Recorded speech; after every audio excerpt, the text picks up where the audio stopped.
Hello children, how are you? Hope all of us are doing good. Now the topic that we will study today is the microbial world, and the things that we will learn are habitat of microorganisms, types of microorganisms, microorganisms and our life, food poisoning, food preservation and nitrogen fixation.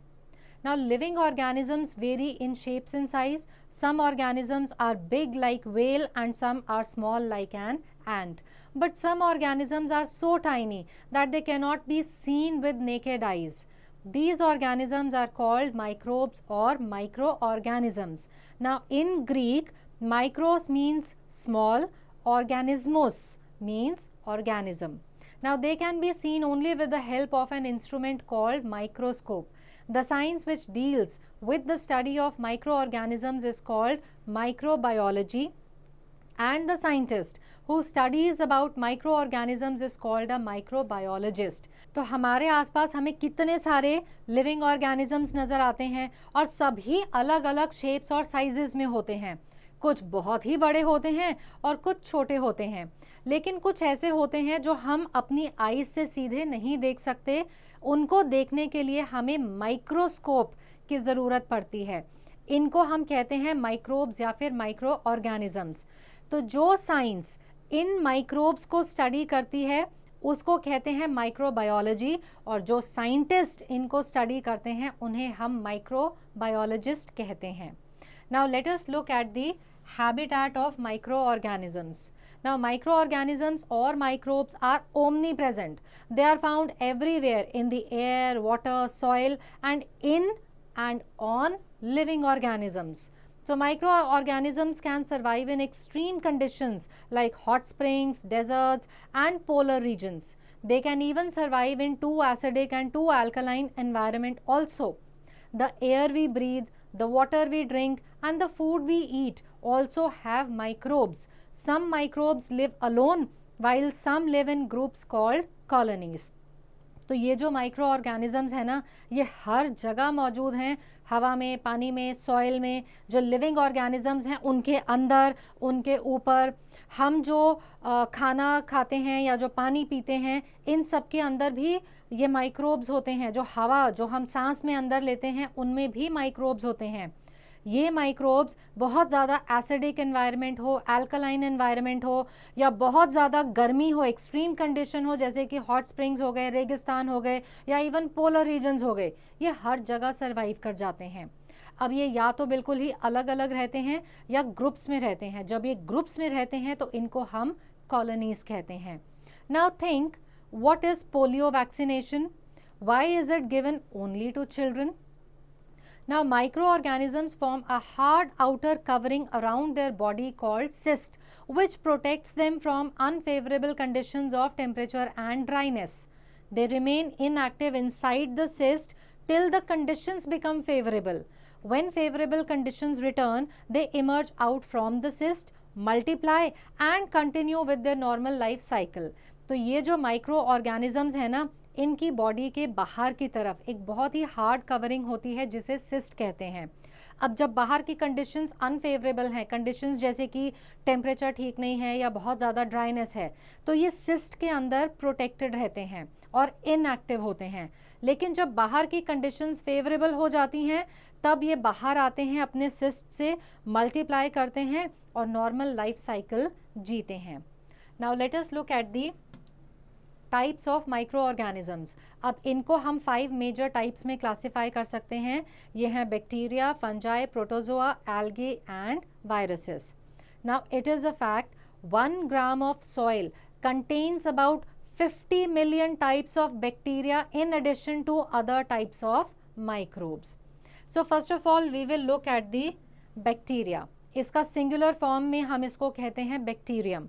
Now bacteria are single-celled organisms which occur in various shapes and sizes. They are the most abundantly found microorganisms which occur almost everywhere on the earth. Bacteria are grouped under 4 categories based on their shape. The spherical shaped coccus, इसका plural है cocci. The rod shaped called bacillus and its plural is bacilli. Then the spiral shaped spirillum, इसका plural है spirilla, and the comma shaped called vibrium, जिसका plural है vibrio. तो bacteria single celled organisms हैं, अलग अलग shapes और sizes में मिलते हैं, हर जगह होते हैं अर्थ पर, और इनके 4 तरह के शेप्स होती हैं basically, spherical shape, rod shape, फिर spiral shaped and comma shaped. Next we have fungi and its singular is fungus. Now these are non-green plants with bodies usually made up of slender thread-like filaments called hyphae. ये ज़्यादातर non-green plants की तरह होते हैं और इनकी body में बहुत ही पतला thread-like filament होता है जिसे hyphae कहते हैं. Fungi जो हैं ये अलग अलग साइज़ की वेरिएशंस शो करते हैं. ये यूनिसेलुलर हो सकते हैं, मल्टी सेलुलर हो सकते हैं, और ये जो हैं ज़्यादातर वार्म और मॉइस्ट जगहों पे मिलते हैं. अगर आप अपने आसपास देखेंगे तो ये आपको कहीं भी नज़र आ सकते हैं. जो मॉइस्ट या गीली ब्रेड है, लेदर गुड्स हैं, अचार है, या फ्रूट्स और वेजिटेबल्स जो सड़ रहे हैं, या फिर कुछ और डेड ऑर्गेनिक मैटर है, आपको ये हर जगह नज़र आ सकते हैं. इनके कुछ कॉमन एग्जाम्पल्स हैं जैसे कि यीस्ट, जिनको हम बेकिंग में इस्तेमाल करते हैं, राइजोपस जो ब्रेड के ऊपर हमें नज़र आता है मोल्ड, ये वो है, फिर अगैरिकस यानी कि mushroom, and penicillin. Let us do it. To view fungus under a microscope, take a bread slice, a glass slide and a microscope. Take a slice of bread, moisten it by sprinkling some water, place it on a plate in a warm place and leave it for a few days. Carefully observe the change on the slice after a few days. We will see white, cottony growth on the piece of bread. Now take a bit of this piece and examine it under a microscope. You will observe long thread-like structures along with rounded bodies containing several spores. This structure is a bread mold or rhizopus. Next we come to algae और इसका singular है alga. Now ये बड़े ही simple green plant like organisms हैं जिनकी अपनी roots, leaves या stem नहीं होते. इनके अंदर क्लोरोफिल होता है जिसके वजह से ये अपना खाना खुद ही फोटोसिंथेसिस के थ्रू बना सकते हैं. ये फ्रेश वाटर और सी वाटर दोनों में मिलते हैं. अब ये यूनिसेलुलर और मल्टी सेलुलर दोनों तरह के हो सकते हैं. Now the size of algae can vary from 1 micron to several meters as in large seaweeds. algae को हम पानी की घास भी बोलते हैं क्योंकि हमें पानी के सरफेस पे फ्लोट करते हुए नज़र आते हैं. algae में बहुत टाइप के ऐसे होते हैं जिनमें पिगमेंट्स होते हैं इनके सेल्स के अंदर, जिसके वजह से इनका बहुत ही अलग अलग कलर्स भी नज़र आते हैं. They may be green, red and brown in colour. Diatoms, volvox, Chlamydomonas, Spirogyra and Fucus, which is a seaweed, are some common examples of algae. Now we come to Protozoa. इसका singular है Protozoan. ये बहुत ही simple, minute, unicellular organisms हैं जिनमें animals की तरह के characteristics होते हैं. ये हेट्रोट्रॉफिक होते हैं नेचर में. They can be found in any favourable aquatic environment such as fresh water lakes, stagnant ponds, moist soil, ditches, or in the bodies of animals including man as parasites. Some common examples of protozoa are amoeba, paramecium, euglena, trypanosoma, plasmodium and giardia. Next we come to viruses और इसका singular है virus. Virus एक ऐसा micro organism है जो living और non living things दोनों के ही कैरेक्टरिस्टिक्स को शो करता है. They are so small that they cannot be seen using ordinary microscope and are usually studied with the help of a powerful microscope called electron microscope. ये इतने छोटे हैं कि ordinary microscope में नहीं नज़र आते, इनको हम सिर्फ electron microscope में ही देख सकते हैं. Viruses can grow and reproduce only inside the living cells of plants and animals. ये सिर्फ प्लांट्स और एनिमल्स के जो लिविंग सेल्स हैं सिर्फ उनके अंदर ही ग्रो करते हैं और रिप्रोड्यूस कर सकते हैं. Therefore they need a host. अब ये वायरसेस हमें प्लांट्स, एनिमल्स, ह्यूमन बींग्स सब में मिलते हैं. Tobacco mosaic virus is an example of a plant virus. Some viruses can even infect bacteria. जो वायरस बैक्टीरिया को इन्फेक्ट करते हैं उन्हें हम बैक्टीरियोफेजेस कहते हैं. Many of the diseases like polio, rabies, influenza, AIDS, chicken pox, measles and mumps, ये सारे जो diseases हैं जो humans और animals में होते हैं ये वायरस की वजह से होते हैं. Now let us look at the microorganisms and our life. अब हमारी लाइफ में माइक्रो ऑर्गेनिजम्स का एक बहुत इंपॉर्टेंट रोल होता है. कुछ हमें बेनिफिट देते हैं लेकिन कुछ हमारे लिए बहुत ज़्यादा हार्मफुल होते हैं और बहुत सारी बीमारियां क्रिएट कर देते हैं. They are extensively used in various fields and are of great economic importance. So let us first of all look at the useful microorganisms. कुछ ऐसे useful aspects हैं microorganisms जैसे कि they are used in food and beverage industry, medicinal use, increase soil fertility to maintain clean environment.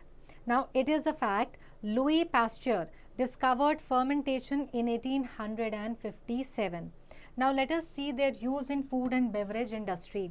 अब microbes जो हैं वो बहुत सारे इंपॉर्टेंट प्रोसेसेस में यूज़ होते हैं जिनमें खाने के आइटम्स बनती हैं जैसे कि कर्ड यानी कि दही, चीज़, ब्रेड, इडली वगैरह. अब इस प्रोसेस के लिए हमें क्या चाहिए होता है? Fermentation. So fermentation is the process of conversion of sugars into an acid और an alcohol by the action of microorganisms. तो जो शुगर होती है उसको फर्मेंटेशन के प्रोसेस में माइक्रो ऑर्गेनिजम्स के एक्शन की वजह से एसिड या फिर अल्कोहल में कन्वर्ट किया जाता है. So first we have curd. Curd is formed by coagulation of a protein called casein which is present in milk. तो milk के इस प्रोटीन को हम क्या करते हैं? coagulate करते हैं. A bacteria called lactobacillus promotes curd formation by converting lactose sugar in milk into lactic acid.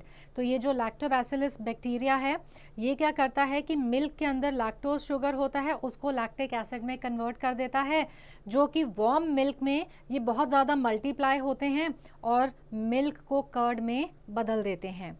Then we have cheese and paneer. The production of milk products such as cheese and paneer, which is also known as cottage cheese, involves the use of bacteria like lactobacillus and streptococcus.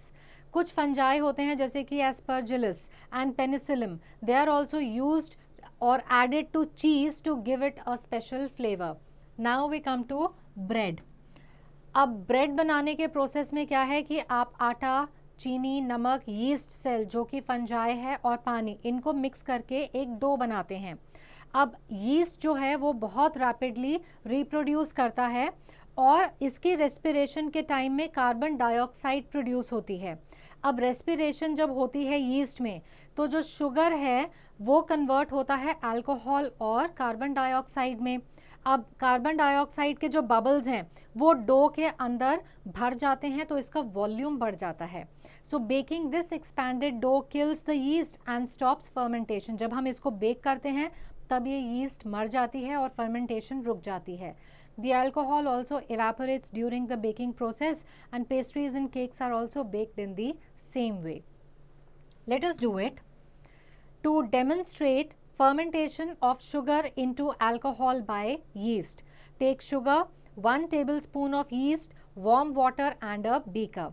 Now take a beaker half filled with warm water, dissolve 2 to 3 teaspoons of sugar in it. Now add half a spoon of yeast powder to the sugar solution.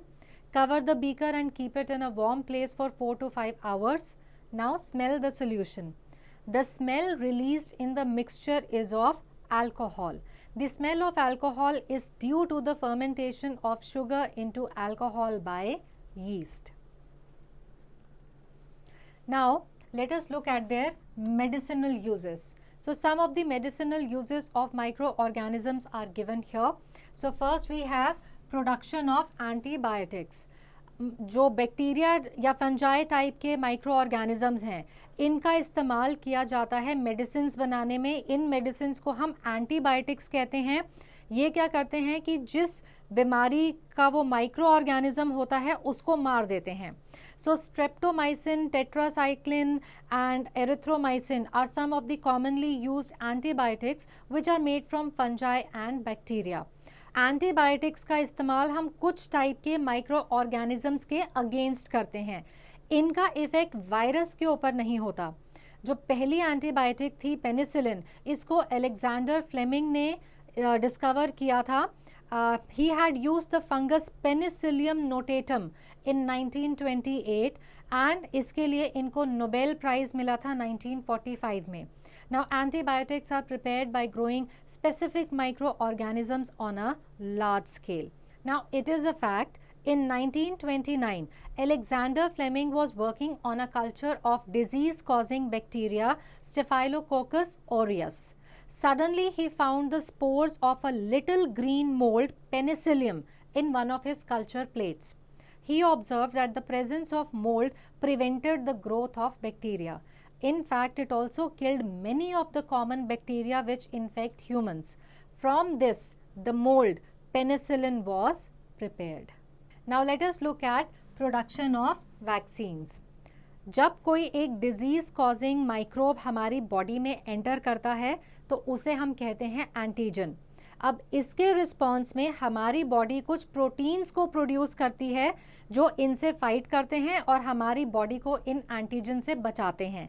इनको हम कहते हैं antibodies. ये जो antibodies हैं ये हमारी body के अंदर रहती हैं और फ्यूचर में इन सेम माइक्रोब से कोई इन्फेक्शन ना हो उससे हमारी बॉडी को बचाती हैं। So a vaccine is a collection of dead or weak disease causing microorganisms. तो इस तरह के जो dead या कमज़ोर इस डिजीज़ को कॉज करने वाले माइक्रो ऑर्गेनिजम्स हैं, इसके कलेक्शन को वैक्सीन कहा जाता है। When this is injected into the bloodstream, it stimulates immune system to produce antibodies. These antibodies fight against weak antigens and some of them are stored in the blood to prevent the attack of that particular disease in future. अब इस process से क्या है कि जो vaccines हैं वो किसी एक पर्टिकुलर डिजीज़ के अगेंस्ट हमारी बॉडी के अंदर इम्यूनिटी बिल्ड कर देती हैं। ये जो टेक्निक है जिससे हमारी बॉडी को इम्यूनिटी बिल्ड करने की क्षमता मिलती है, इसको हम वैक्सीनेशन या फिर इम्यूनाइजेशन कहते हैं। Vaccines are prepared against several infectious diseases like smallpox, tuberculosis, cholera, hepatitis and polio. Nowadays, vaccines are made on a large scale from microorganisms to protect humans and other animals from several diseases. Now, it is a fact, Edward Jenner discovered the vaccine for smallpox in 1798. A worldwide campaign against smallpox has finally led to its eradication from most parts of the world. Pulse polio program is another mass immunization program taken up at the national level to wipe out polio completely. Now let us see increase soil fertility. कुछ bacteria ऐसे होते हैं जो soil की fertility को increase करते हैं क्योंकि वो एटमॉस्फेरिक नाइट्रोजन को फिक्स कर देते हैं। ये जो माइक्रोब्स हैं इनको हम कहते हैं biological nitrogen fixers. Now let us see maintain clean environment.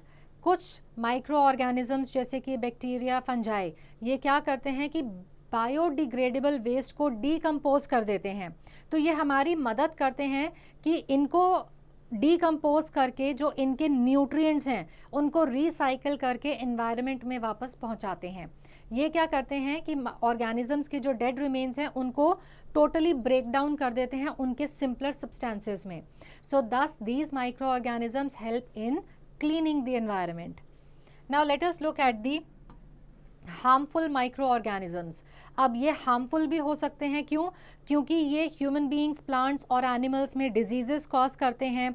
फिर ये खाने को, कपड़े को या लेदर को स्पॉइल करते हैं, ख़राब करते हैं।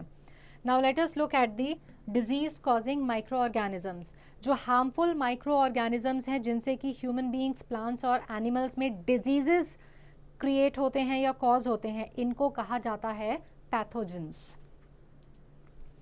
So first we will look in human beings.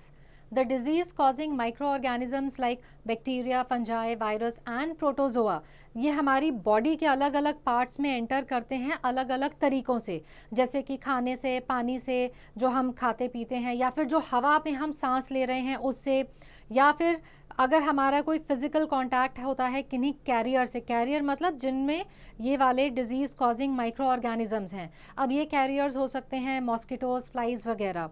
So diseases can spread from an infected person to a healthy person through air, water, food और physical contact, and these are called communicable diseases.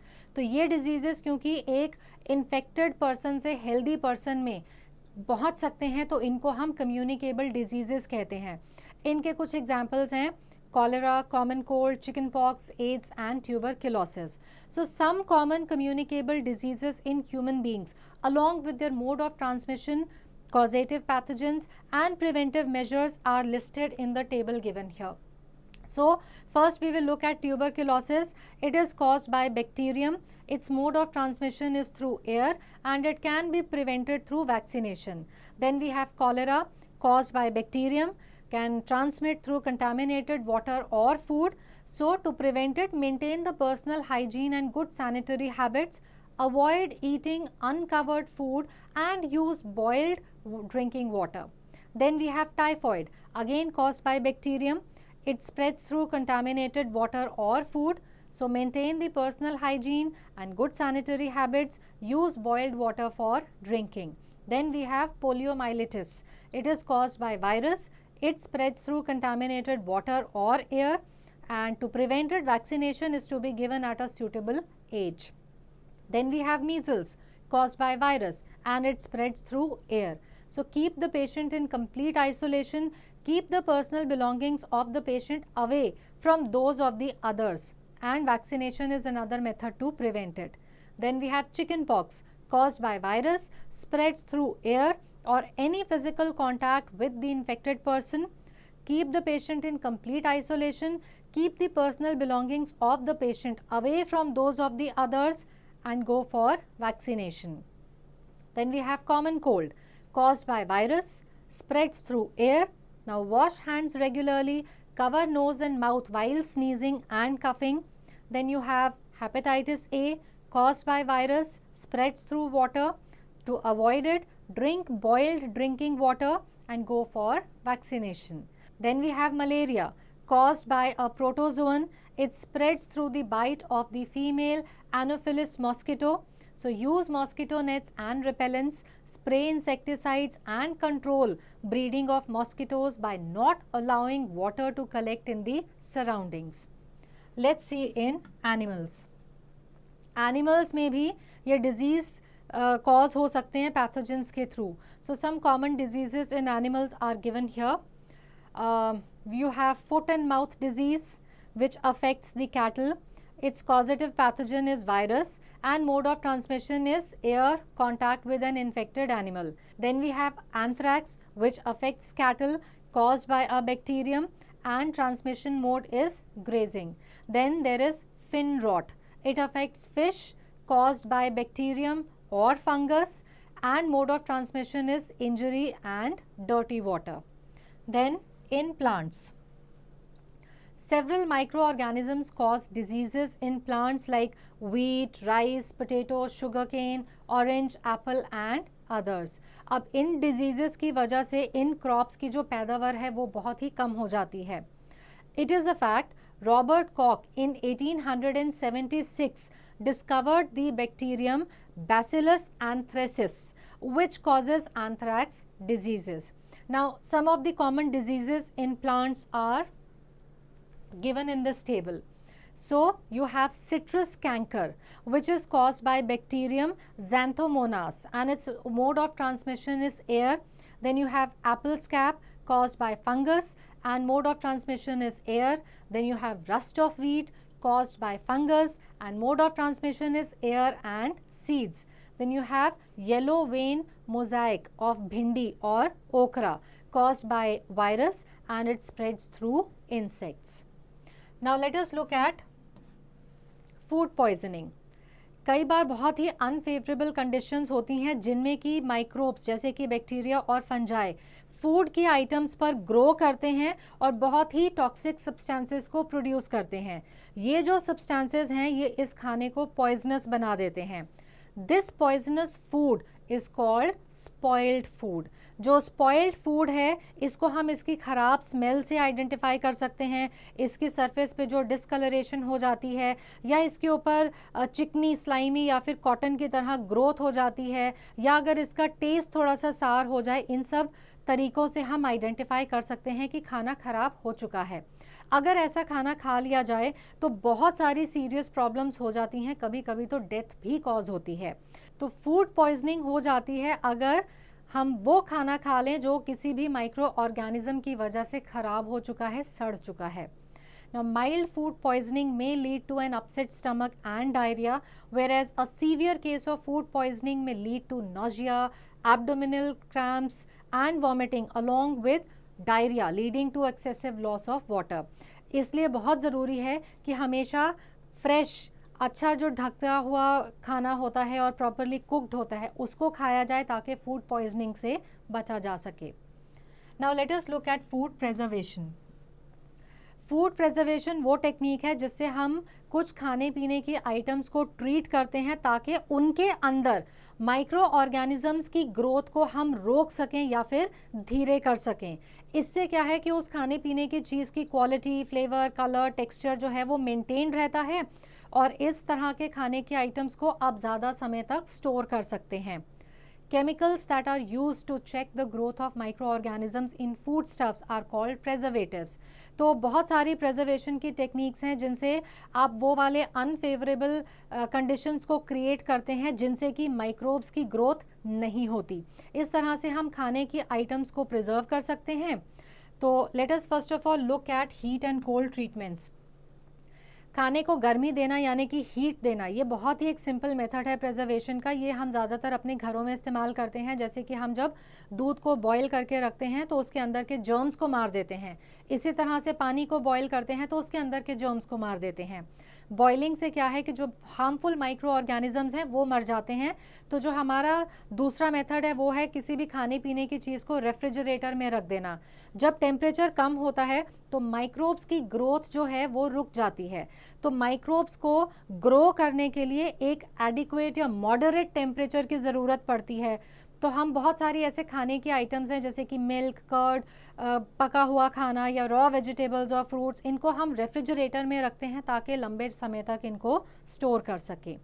Now it is a fact, at a commercial scale milk is boiled at high temperatures up to 70 degrees Celsius for about 15 to 30 seconds and then it is cooled down quickly. This method kills most of the bacteria which can spoil the milk. This method is called pasteurization.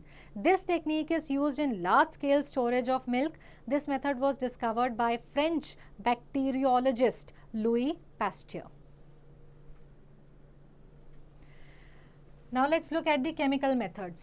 Chemical method जो है preservation का, उसमें हम क्या करते हैं कि कुछ टाइप के केमिकल्स होते हैं जिनसे कि हम खाने को प्रिजर्व करते हैं जब उनके अंदर ये केमिकल्स मिक्स करते हैं। तो केमिकल प्रिजर्वेटिव्स जैसे कि सोडियम बेंजोएट, सोडियम मेटाबाइसल्फेट, इनको हम जैम, स्क्वॉशेस, केचप्स में ऐड करते हैं जिससे कि इनके अंदर माइक्रो ऑर्गेनिजम्स की ग्रोथ ना हो। Then preservation by common salt, जो हम घर में नमक यूज़ करते हैं उससे हम मीट और फिश को तो पता नहीं सदियों से प्रिजर्व करते आ रहे हैं। मीट और फिश को जब हम ड्राई सॉल्ट से कवर कर देते हैं तो उसके अंदर बैक्टीरिया की ग्रोथ रुक जाती है। सॉल्टिंग से हम आंवला, रॉ मैंगोज, टैमरिंड, इन सब को भी प्रिजर्व करके रख सकते हैं। Then preservation by sugar, jams, jelly, squashes जो हैं इनमें हम चीनी डाल के इनको प्रिजर्व करते हैं। चीनी से इन चीज़ों के अंदर जो है पानी का कंटेंट कम हो जाता है जिससे कि बैक्टीरिया की ग्रोथ ख़त्म हो जाती है, रुक जाती है और ये खाना स्पॉइल नहीं होता, ख़राब नहीं होता। Then we have preservation by oil and vinegar. Oil और विनेगर जो हैं ये बहुत ही कामयाब तरीके हैं चीज़ों को अचार के फॉर्म में प्रिजर्व करने के लिए। तो कुछ वेजिटेबल्स, फ्रूट्स, फिश और मीट जो हैं इनको हम ऑयल और विनेगर में डाल करके ज़्यादा लंबे समय तक प्रिजर्व करके रखते हैं। ऑयल जो है वो ऑक्सीजन की सप्लाई को कट कर देता है, जिससे कि माइक्रोब्स फिर नहीं रह सकते उसमें। Then we have sun drying. Microorganisms need moist conditions to grow and dry conditions inhibits their growth. तो फूड ग्रेन्स जो होते हैं जैसे कि सीरियल्स, दालें वगैरह, इनको जब आप धूप में सन के नीचे बहुत ज़्यादा अच्छे से ड्राई कर देते हैं, फिर उनको स्टोर करते हैं, तो इनके सीड्स में क्योंकि मॉइस्चर नहीं बनता तो इनकी शेल्फ लाइफ बढ़ जाती है। Then we have storage and packaging. Dry fruits and vegetables are sold in sealed airtight containers to prevent the growth of microorganisms.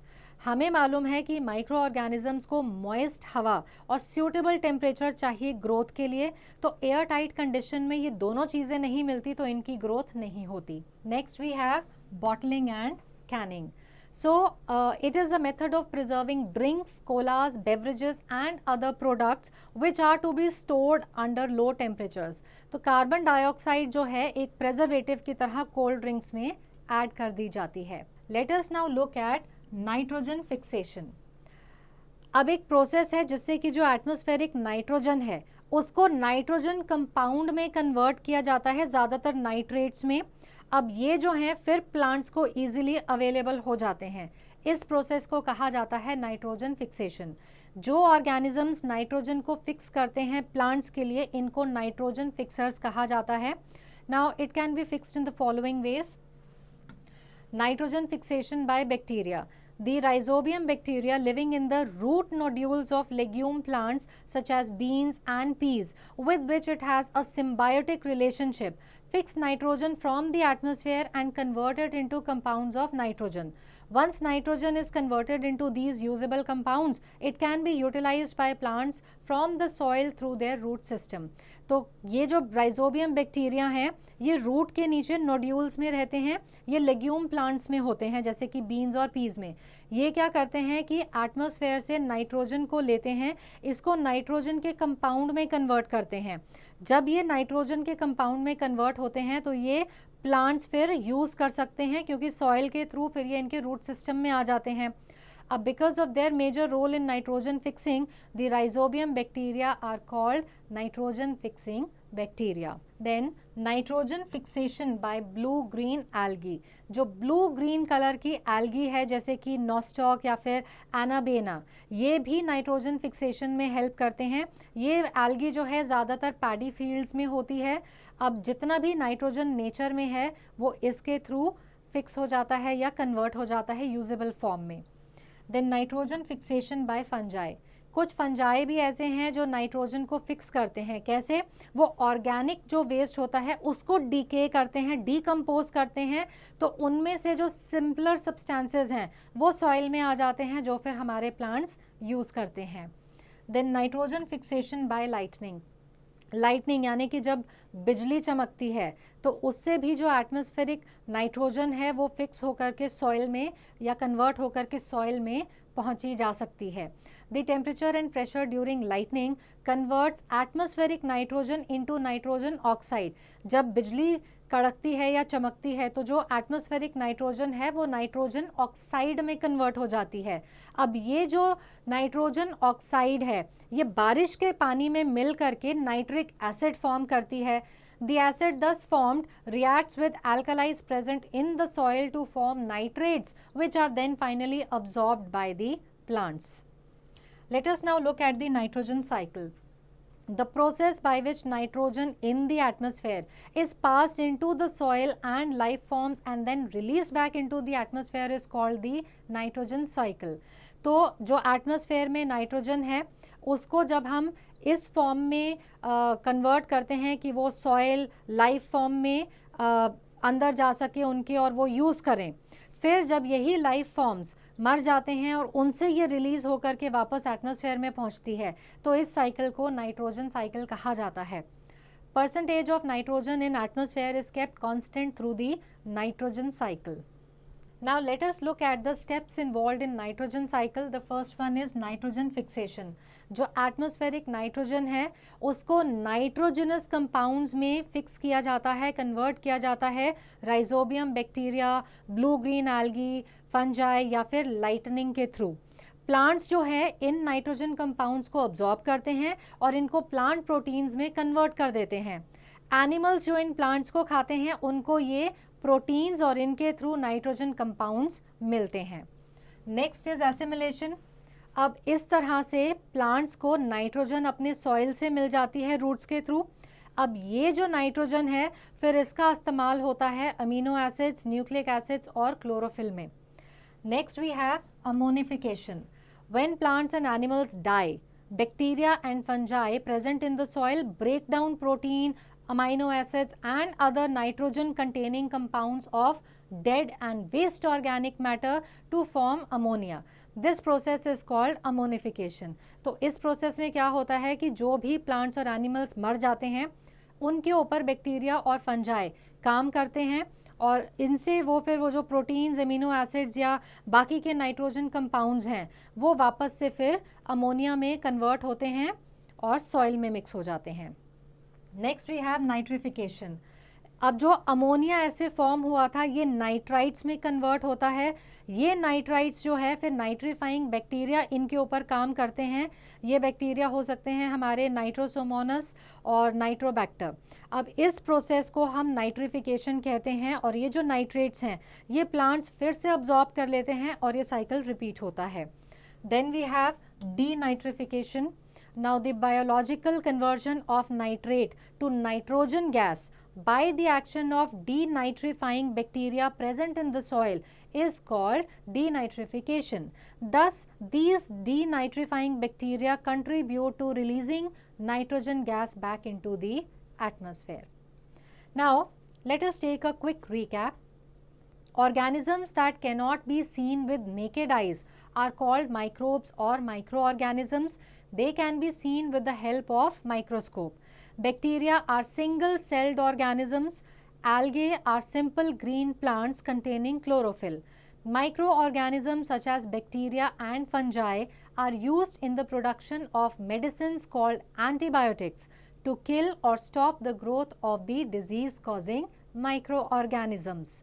Food preservation is a technique of treating food items to stop the growth of microorganisms to maintain the quality, flavor, color and texture.